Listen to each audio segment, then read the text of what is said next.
What's going on, Black Baseball Mixtape family? Flobo Boyce. We're in the booth with a guy who's been in plenty of booths in his career and a lifelong O's fan. We got to talk about that. Get up for Brian H. Waters. What's going on, baby? What's up, Flobo? What's going on, man? It's been a while, dude. Yeah, man. I always enjoy creating content with you, but I always enjoy, consuming your content, especially, Black Baseball Mixtape. Shout out to everybody over there. Yeah.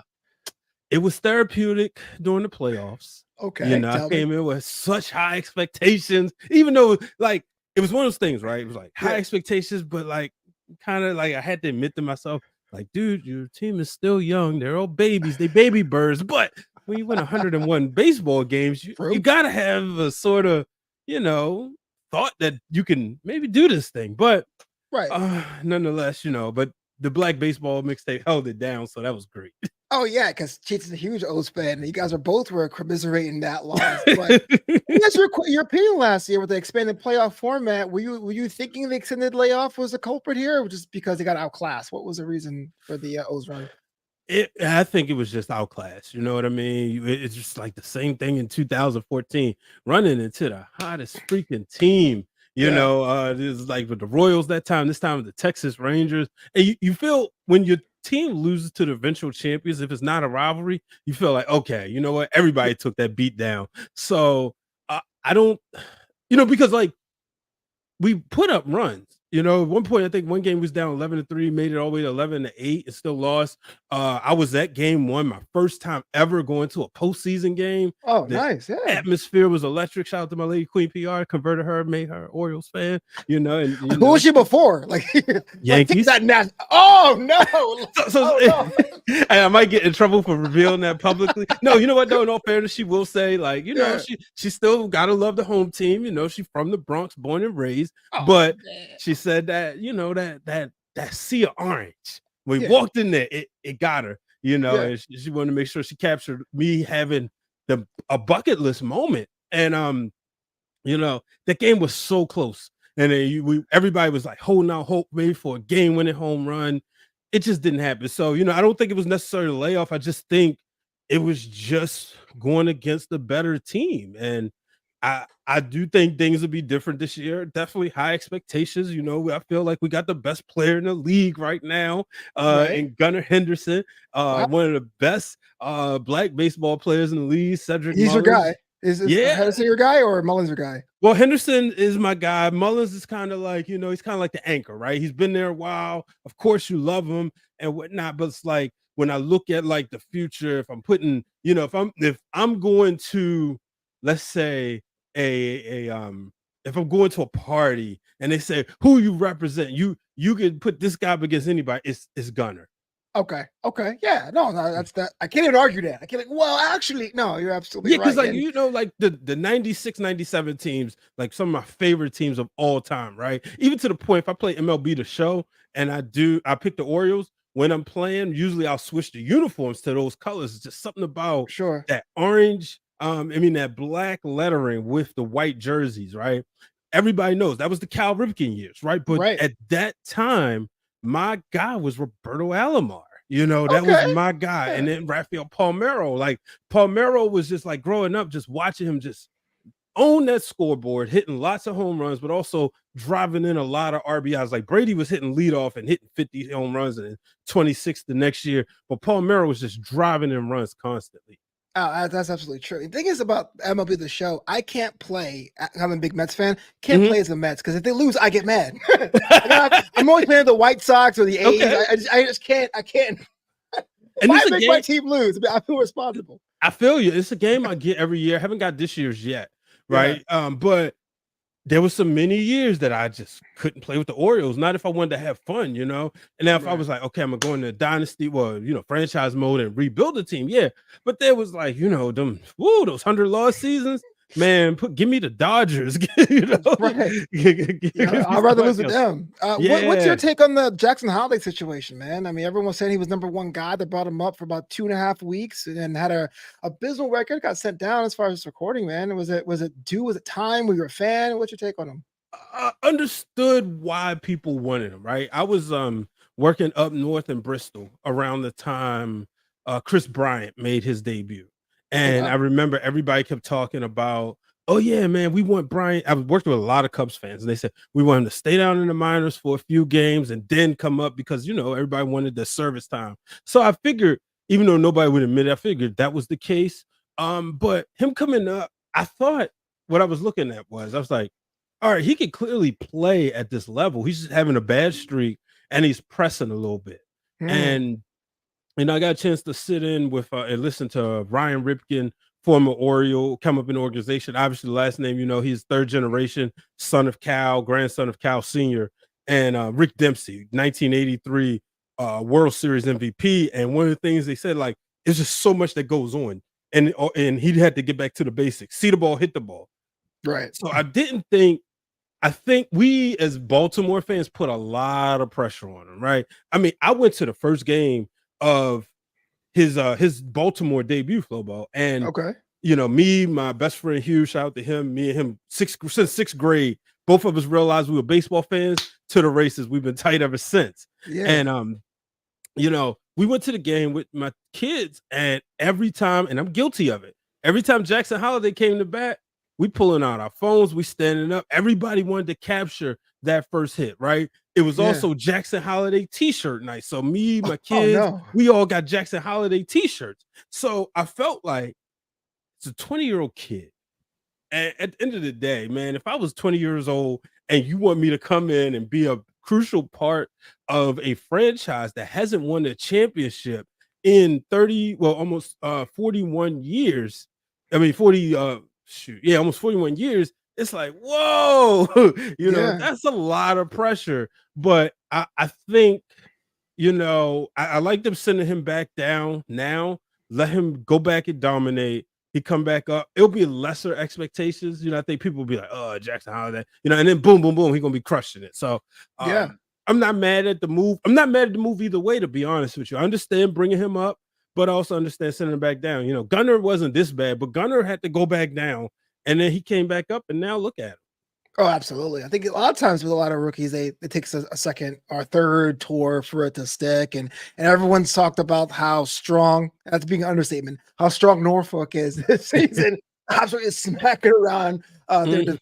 So I wanted to come back. I do feel like we do need that next wave of young talent that makes people go, man, I'm checking it out. That's my next question. Growing up, we go to barbershops. There was talk about Jeter. I was a Frank Thomas guy. You said you were a fan in the sixth grade, like earlier. How'd you get into the game? What was your hook? What was your pull? Man, that's a great question. And I'm so glad you asked that. I don't get to answer this a lot of times. It was growing up. I remember, you signed up for Little League. My mother said, hey, you want to play baseball? So that winter we signed up. I went to a Catholic school, it's now defunct Shrine of the Little Flower Catholic school, kindergarten to 8th grade. And, they had a baseball team and a soccer team, no basketball, no football. So we went, signed up for baseball. And then my mother was like, well, you want to, study the game and learn it. And we went to this library, Pratt Library, and I picked up a book on Ken Griffey Jr. and I read it, and it was like one of the kids-friendly books. And from that moment on, he became my favorite baseball player. Then I want to say that year, maybe it was that summer or the following summer, there was a Sports Illustrated for Kids magazine. I remember that, yeah. Yeah, and it broke down Ken Griffey Jr.'s swing. And from that moment on, that's when I actually taught myself how to bat left-handed. I'm naturally right. So I learned how to become a switch hitter, but I was always a little nervous to do it during the game. Oh, absolutely. And it wasn't really till 8th grade. I was like, you know what? I'm gonna do this. I'm gonna stop playing. I'm doing it at home when I'm just.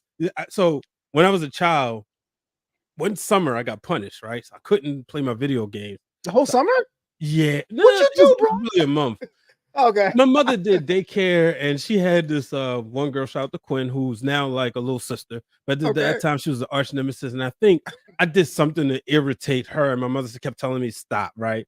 So I would take a piece of paper and ball it up, right? Put some rubber bands around it. And you remember the wiffle bat? So we couldn't hit a tennis ball. We live in the cul-de-sac. Couldn't hit a tennis ball, and I couldn't hit a wiffle ball. So I would use the paper and put it in a ball. So like the newspaper, ball it up, and just constantly swing in the bat, and then just throwing it up. And that's what I would do during as soon as it get cool outside, I would go outside and do that.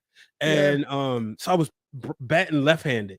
And finally, 8th grade, I said, you know, I'm gonna do it. And I got cut in 9th grade, but what was a miscarriage of justice was one, we only had a varsity team, but I should have at least made the first wave of cuts. Shout out to Mr. Walker if he's still around, because I hit a home run from the left side. And I remember I would always come up right. It was like, okay, cool, next batter. Then I come up the left side, like, whoa, okay, we will switch it. Boom. And it was like, oh, wait, you had a home run from the left side. And then I played ball in when I was at ESPN, we had an intramural league, and I will always do that. And sometimes I feel like, how they didn't remember. They was like, oh, so you're a switch hitter. You think you slick, But but just growing up that summer, as I was a huge wrestling fan, but I started watching the Orioles in 96. 96 was the first year I watched baseball from beginning to end. I started watching it towards the end of 95, and had the video games. It was World Series Baseball 95 for the Game Gear. But 96 was and that was the first year. And man, it was just every day I could, at that time, I could wake up and I would read the newspaper. I could tell you who was leading in the league, I knew all the league leaders, almost every team's lineup. I was heavy into the baseball cards, but it just became my favorite sport, even over basketball and football. Wow, man, that's crazy, because I felt like the mid 90s was so crucial for us, because we were at the beginning of when baseball wasn't cool anymore. But I remember going, because I was a big kid, so I didn't really play like team sports. I did I did gym units, I did after school, and I was a switch hitter too, but for another reason, because I am naturally left-handed. I didn't want to get clowned, so I had to teach myself to bat right, because I didn't want to get made fun of. Weird times up there in Brooklyn. Anyway, but I thought it was interesting, because I felt like as I got older, people my age were in these communities where baseball wasn't talked about. So I got to ask you, was it cool in your neighborhood to play, or were you kind of the only ones that were about that life, or anywhere between? So I was around that time, I'm, the neighborhood's starting to get a little rowdy. I'm about 10 years old, around 96. And my parents are like, we don't really want you hanging with the neighborhood kids. But if I went around my cousin's house, they were heavy into basketball, and, but the conversations at church with my friends was about baseball during that summer. Or even, pretty much at church and at school. And, I went to a predominantly white school. So it was, and everybody loved Cal Ripken at the time. So, naturally, that's what I gravitated to. So I grew up in an environment where it was natural for everybody to like baseball. And, you mentioned guys like Frank Thomas. I was big Frank Thomas. My guys at that time was Ken Griffey Jr., Frank Thomas, Roberto Alomar, Rafael Palmeiro, Barry Bonds, Tony Gwynn, Barry Larkin. So I gravitated towards black guys, but then obviously like the pitchers with Randy Johnson, Mike Messina, Greg Maddux. It was so much fun. And then when I Ken Griffey Jr.'s Win and Run was the first video game that I got for like a Super Nintendo. So I'm playing, and at that time, I don't know if you played it, but they didn't have the real names. So me being such a baseball nerd, I could at that time tell you who was who. It was like this guy named Eric Chavez. I was like, oh, that's Rafael Palmeiro. Only person on there was Griffey. And I'm like, you got the license, why don't you get the players? And then I learned later that my homeboy who had Frank Thomas Big Hurt for PlayStation, I had that one, Sega, they had the real names. And I'm like, why they don't have that on? And then, man, life was changing when I got triple play baseball, when I first got a PlayStation. And then I was like, oh, wait, they got the real names. And it was triple play 97 is based off the 95. 97, okay. Yeah. And I was like, oh, yeah, now we cooking, and I would always like make trades, because I had to take, by being the 95 season, I had to like move some stuff around to get the Orioles the way they were supposed to. But yeah, the Orioles and the Mariners were always my 1 and 2. I felt like Triple Play 97 is basically the predecessor to the show, right? It was that series.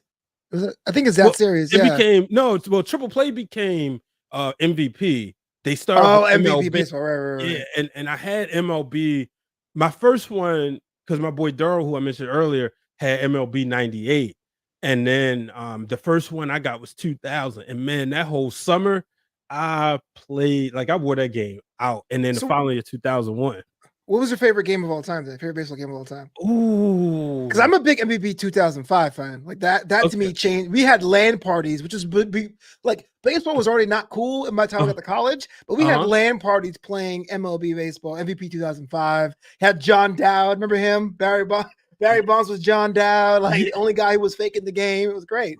Wow. So, man, if I have to go back to classics, it's probably MLB 2000.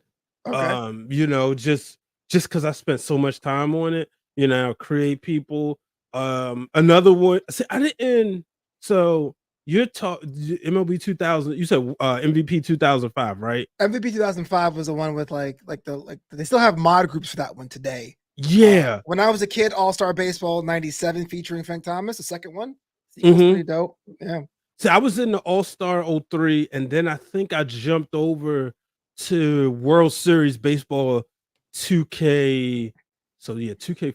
Yeah, 2K5. So I think when you was playing MVP, I was playing World Series on Xbox.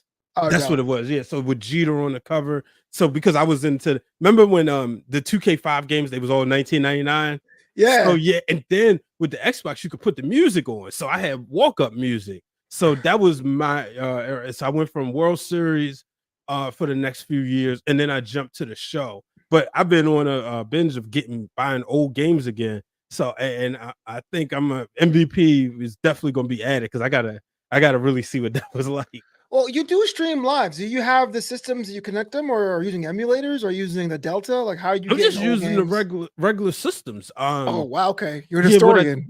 Yeah, because I like the feel. So what I did is I bought the adapter to basically make your HDMI webcam. So I would hook the game up. You know, it's like you hook the AV cables into the adapter, and then the adapter on the other side has an HDMI. Run that through my capture card, and then run it through the computer. Wow, man, the man's about his business. I like that, man. Because I mean, you're a content creator, man. That's literally your day job and your side job. Like there's like 3 of the 20 jobs you have is the content creation, man. And you stuck in the sports lane. So tell me about that, man. That's be a cool idea to be able to still do sports and do content what you love and still do it professionally. Yeah, man. You know, it's definitely a blessing I'll never take for granted. You know what I mean? The wrestling realm was essentially created by me and my brother, the real Dwayne Allen, while we was in college. We was at Morgan State University, and both of us realized we both had a love for professional wrestling. We said, you know what? I had a show with my cousin, but he kept getting into trouble, so it didn't really work out. And I was doing just content by myself, and I was like, oh, this is the guy right here. And we ended up using this as an avenue. Everything we was learning in the classroom, we was applying right away. And it really helped us get the respect of a lot of teachers because especially at that time, Morgan State really wasn't putting out a lot of people who was very successful in the business. I'm just, not dropping any pipe bombs here, but just telling, a lot of people would, go to college, get their degree, and then go do something else. You may had a couple people who worked in production, but it was a lot of people who wasn't, and we were there doing a transition of the department. And then here comes the new head of the department. He changed the whole thing. Shout out to Dwayne Wickham. And one of the things, we had his respect because we was willing to put in the work, but also work in our passion. Like, so okay, you the wrestling guys, but wait, y'all actually have a show. You put together a show. It wasn't a thing where it's like, okay, this is what I want to do, and then the teacher's like, so what are you doing now? Just trying to figure it out. Nah, we was hustling, man. And that just opened up so many opportunities. It is kind of funny how, not funny, it's interesting how that there is a community there, especially at our city centric. Like you and I have a mutual friend, Daryl Wharton. I went to grad school with Daryl. Yeah. And after he graduated, I was like, what are you doing next? He goes, oh, I'm going to go back to Baltimore to teach. I'm like, back? Why? No offense to your city. No offense to your city at all. But I was like, why'd you do that? But like, that was like a sense of duty for my man to go back and give back to that whole community, which is pretty cool, man. And the thing, man, shout out to him because I don't get a chance to brag about him a lot. But I learned the essence. I wasn't a film major, but I took the classes like, okay, you need some electives. All right, well, film. I can learn a different side on a different way of editing. And he really taught me the importance of post-production as far as the attention to detail. He would take, I don't want to ruin anybody's thought process or certain favorite movies, but he would take movie by famous directors and stuff, and show us every little details. Like, okay, they didn't have a script supervisor because this went wrong and that went wrong. And he also challenged us, like, when I told him we had this one fun project, he said we had to write a movie script and then direct it. And we had to get actors. And I told him I wanted to do one on the essence of me having a wrestling talk show with my cousin. I basically made a parody of the whole story and I added a lot of creative liberties. And he was like, go all the way with it. You know what I mean? He was like, he really encouraged people. And there's quite a few people, like, we're still Facebook friends, him and I, but there's people also on Facebook friends who was in my class with him that are very successful. And so, he was amazing. And he's a Baltimore City College graduate, the same high school I went to. I'm shaking my head because, and when we were in grad school, I edited his thesis film, and we argued all the time. I was like, Daryl, I need coverage. We got coverage. No, we don't, Daryl. Like, I was just, it's kind of funny. But small world. Okay, so I got to ask you a question because we're seeing a lot more content creators in the baseball space, and I guess I'm one of the two who kind of got roped back into it.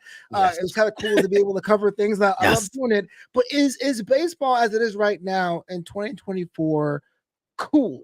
Why or why not?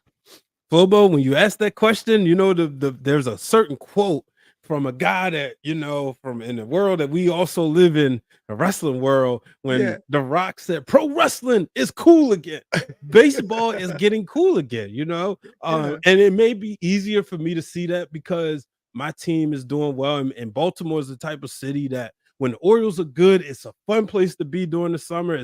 It's great to see that Baltimore realizes we have two teams. Like, when the Ravens are bad, people still gonna flock and they still gonna wear the purple. When the Orioles were bad during, from 98 to 2011, give or take a couple of years where they gave some pump fakes, people tend to forget, like, we have a baseball team, unless you were die hard, right? You wouldn't even see any marketing. You go downtown, you wouldn't see flyers up. And then when Jones and Machado and all of them kind of like faded out, and there was a time where, we had Trey Mancini, but that was it, and you didn't see the Orioles stuff all over the place. But now you starting to see Mullins, Rutschman, Gunnar, Santander. You're starting to see all types of cool stuff with their faces around. So, but even outside, like just being on Twitter sometimes, I think between the content creators, the way people have found ways to like show that the fun parts of baseball, like when a home run is hit or when there's a fight or a brawl, we started to see more stuff on social media. I remember there was a time when you would make a baseball tweet and it would get nothing, but now it's starting to seem that way again. Yeah.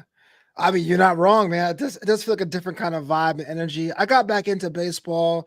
Well, I was always into as a kid, and of course, I never paid for cable my entire life. So if I have it, I have it. But I got into it about 10 years ago because as my dad was getting older, I was like, well, how can I connect with him at a level that is not about algorithms or YouTube views, right? It's about the actual sport and game. So it's kind of cool that I can take him out to a game and we don't feel weird or anything like that. But we got to wrap this up. I got one more question for you, and I need your really biased opinion. Is it true, though, that Camden Yards is still a top-tier baseball park, or other things come over and eclipsed it?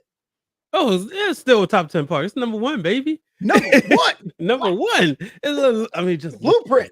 You walk there, you get a good view. We got this new hot dog. If you're a hot dog fan, we got Jimmy Seafood. We got crab fries. I mean, come on. We got with the mac and cheese hot dog, the crab with the crab meat on it, but just, like I said, the beautiful view of Baltimore, the warehouse, everybody wants to see somebody hit the warehouse. It's been hit like once or twice. Shout out to Ken Griffey Jr. doing a home run derby. Then you got that walk on Utah Street. You go there, no matter if you're a fan of the Orioles or somebody else, you're going to see the ball on the ground where maybe a Yankee, maybe a Cleveland Guardian, somebody hit and if their ball landed right there, there's a plaque for it. So still it's up there. We brought this modern era of ballparks in, and we still stand as the top. Wow, I can't knock that. I'm allergic to shellfish, but I will get a chicken box next time I go to Baltimore. My first time in Baltimore, I got to hit it up. But Man, Brian, this is great because I not only get to connect with us baseball fans, man, it's always great to see you thrive and make it happen, Likewise, brother. man. You know, like you keep shining. But if someone wants to connect with you or see the wrestling realm or any of your baseball content, how to go about doing that? Just at Brian H. Waters. Follow me on Twitter, Instagram, TikTok. You can follow me there. Threads, I try to thread a little bit. Yeah, Threads kind of fading away, but I'm trying to stay on. Yeah. Where do the Orioles finish the season? In the division, second, third, win what? Number 1. Oh, really? Yeah, the confident number 1. We got Kyle Bradish coming back. We got John Means coming back.